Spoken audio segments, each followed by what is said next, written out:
Hello students, we are back with a new video. इसमें आज हम लोग पढ़ने वाले हैं बीटा के बारे में कि बीटा क्या होता है, उसे कैसे कैलकुलेट करते हैं। बीटा बेसिकली सिक्योरिटी का जब हम निकालते हैं, जो रिस्क होता है, हम लोग किसी भी अगर स्टॉक में इन्वेस्ट करते हैं so there is always a risk. तो उसको मेजर करने के लिए हम लोग को एक टर्म का यूज़ करते हैं, वो इसको हम बोलते हैं स्टैंडर्ड डेविएशन।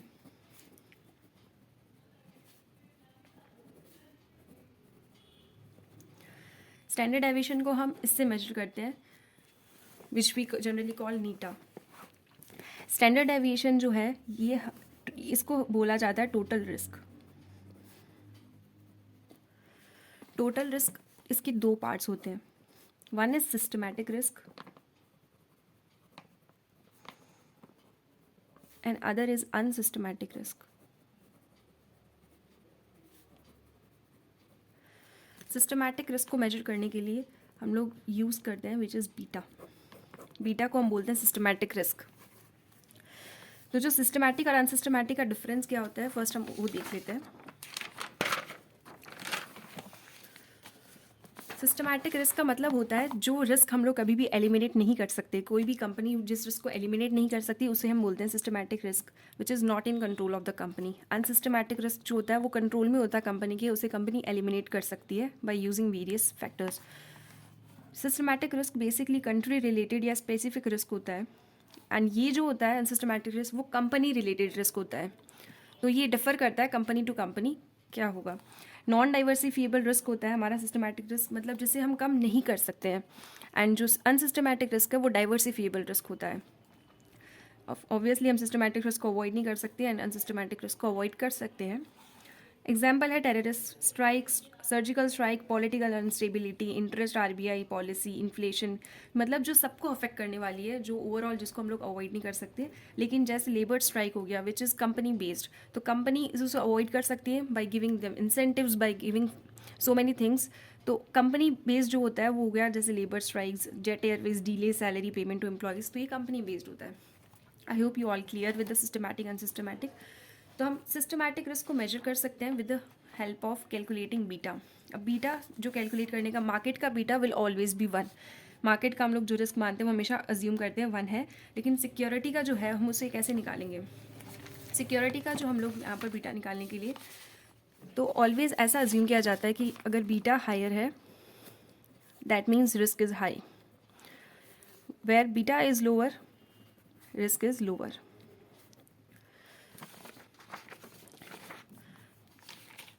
अब क्वेश्चन आता है क्या बीटा नेगेटिव भी हो सकता है?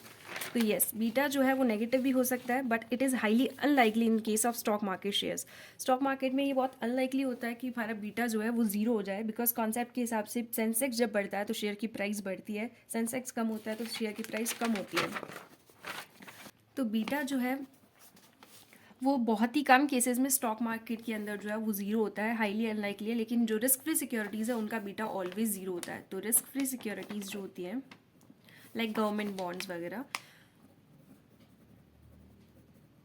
उनका बीटा होता है ज़ीरो। अब हम बात करते हैं कैलकुलेशन की कि how to calculate beta. Calculation है तो उसका एक फॉर्मूला हमारे पास यहाँ पर है, दैट इज परसेंटेज चेंज।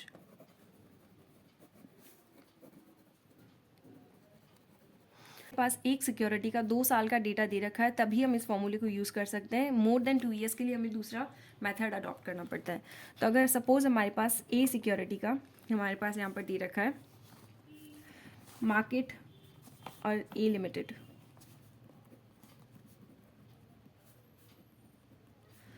हमारे पास यहाँ पर ये दे रखा है रिटर्न्स, ये मार्केट रिटर्न्स है और वो सिक्योरिटी रिटर्न्स है। तो इसका फॉर्मूला हो जाएगा percentage change in security return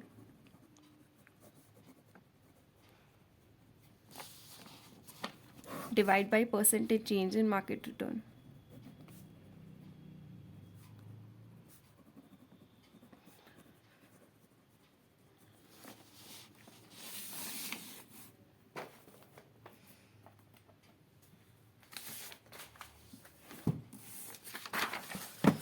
तो हम इस तरह से यहाँ पे कैलकुलेट कर सकते हैं percentage change in security return upon percentage change in market return.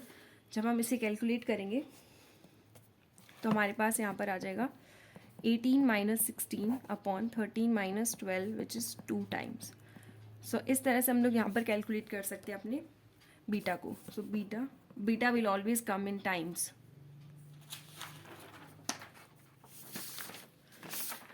Next हमारे पास फॉर्मूला है that is calculation as per variance, covariance. हम लोग कोवेरिएंस को यूज करके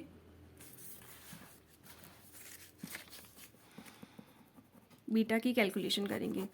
इसका फॉर्मूला हमारे पास है beta of security is equal to covariance of security and market divide by variance of market. तो अब मैं आपको ये एग्जाम्पल की हेल्प से समझाती हूँ कि कैसे हम लोग बीटा निकाल सकते हैं with the help of covariance. तो हमारे पास यहाँ पर फॉर्मूला बीटा का रहता है covariance of security in market divide bye S D का स्क्वायर दैट इज वेरिएंस। हम यहाँ पे वेरिएंस ऑफ मार्केट लेंगे। हमारे पास यहाँ पर गिवन रिटर्न दे रखा है सिक्योरिटी का, गिवन रिटर्न दे रखा है मार्केट का। सिक्योरिटी का गिवन रिटर्न है तो हम उससे एवरेज रिटर्न निकालेंगे सिक्योरिटी का, एंड मार्केट का गिवन रिटर्न है हम उससे एवरेज रिटर्न निकालेंगे मार्केट का। अब हम लोग यहाँ पर डी निकालेंगे that is difference of given return and average return security का भी एंड मार्केट का भी। जब हम ये निकाल लेंगे तो उसकी हेल्प से हम लोग कोवेरिएंस निकाल पाएंगे जिसका फॉर्मूला है D S multiply by D M. ये हमारे पास फॉर्मूला कोवेरिएंस का that is total of D S into D M divide by N. जो ये हम लोगों ने यहाँ पर सॉल्व किया है, हम लोगों ने यहाँ पर D S multiply by D M करके ये निकाला है 1 एंड 1 डिवाइड बाई 2। अगर वेरिएंस निकालना है हम लोगों को मार्केट का तो हम लोगों को ये जो डी एम हमने डिफरेंस निकाला उसका स्क्वायर कर देंगे तो हमारे पास यहाँ पर आ जाएगी वैल्यू। जो वैल्यू हमारे पास यहाँ पर आई है डिवाइड बाई 2।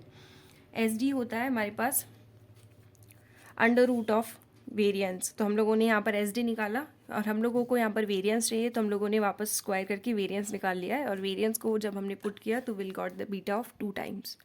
सो इस तरह से हम लोग यहाँ पर बीटा कैलकुलेट कर सकते हैं। एक और फॉर्मूला है जिससे हम लोग यहाँ पर बीटा निकाल सकते हैं। थर्ड जो फॉर्मूला है हमारे पास बीटा निकालने का वो है with the help of correlation. हम कोरिलेशन इक्वेशन यूज करके बीटा निकाल सकते हैं। Beta of security is equal to R S M multiply by S D of security upon S D of market. R stands for correlation. Correlation जो security market का होगा हम उसे multiply करेंगे with the standard deviation of security upon standard deviation of market. हम इसको भी एक एग्जाम्पल की हेल्प से समझते हैं कि हम इसे कैसे सॉल्व करेंगे। तो हम इसको एक एग्जाम्पल की हेल्प से समझते हैं कि लाइक हमारे पास यहाँ पर दे रखा है एग्जाम्पल, हमारे पास दे रखा है कोएफिशिएंट ऑफ डिटर्मिनेशन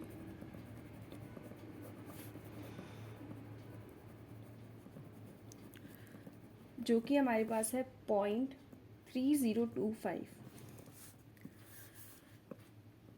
और हमारे पास दे रखा है वेरिएंस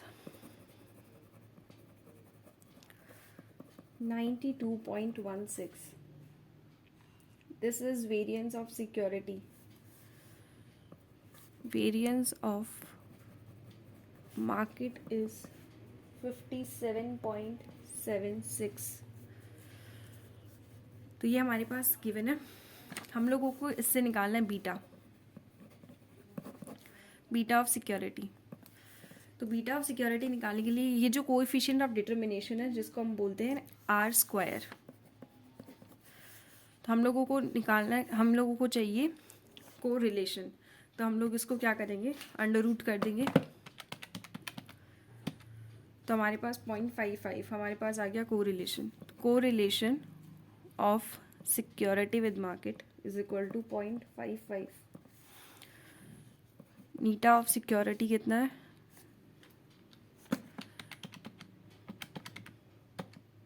9.6। स्टैंडर्ड डेविएशन है सिक्योरिटी का 9.6। स्टैंडर्ड डेविएशन ऑफ मार्केट निकाल लेंगे तो वो आ जाएगा 57.76 का under root that is 7.6। That's it. Beta हमारे पास आ गया है 0.55 मल्टीप्लाई बाई 9.6 डिवाइड बाई 7.6।